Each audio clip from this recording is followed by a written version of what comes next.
Hi, I'm Dr. Boyce Watkins. Welcome to the Black Money Minute. HBCUs, or historically black colleges and universities, serve an important purpose in the black community and in the country as a whole. Many students from HBCUs have a wonderful experience that they carry with them throughout their lives. I personally would have loved to attend an HBCU. I just didn't have the money. I didn't even know anything about HBCUs at the time. With that said, one of the interesting things that I've noticed with HBCUs is that many of them seem to be struggling when it comes to resources. They're heavily dependent on the government, and I don't believe that they have the donor base to allow them to provide the kind of experience that our students deserve when they go to college. The tent cities set up at Howard University are a perfect example of an HBCU that simply can't deliver for its young people. One of the things that I would like to throw out there is this. Dr. Claude Anderson, author of Powernomics, who happens to live right down the street from Howard University, has never been invited by Howard University. According to Dr. Anderson, he's never been invited to speak on that campus, not one single time. And I find that pretty fascinating, since Dr. Anderson is seen as the foremost, or one of the foremost, black economic authorities in the country. He was being retweeted by people like Ice Cube and Kanye West during the presidential election. So his ideas are incredibly relevant, followed by millions of people. Why would Howard University, a black university down the street from Dr. Claude Anderson, one of the great black economic minds, one of the greatest since Marcus Garvey, avoid speaking and engaging with Dr. Anderson?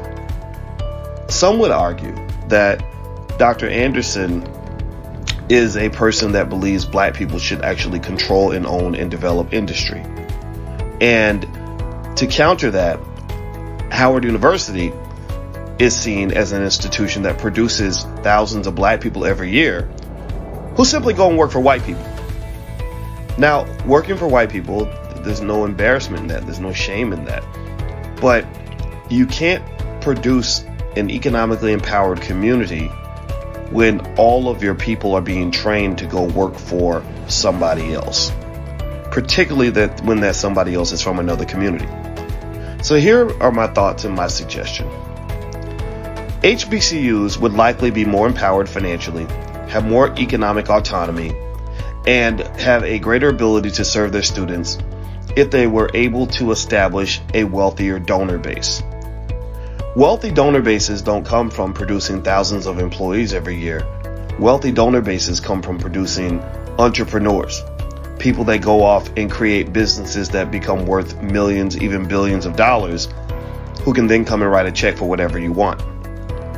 That's what I'd like to see for HBCUs, is the production of more entrepreneurs, or at least as many entrepreneurs as we produce employees. The second point is that when you have wealthy donors that come through and make donations to HBCUs, I love the fact that people like Robert Smith, the black billionaire, came to Morehouse University and made a donation to pay off the student loans for all the Morehouse graduates that year.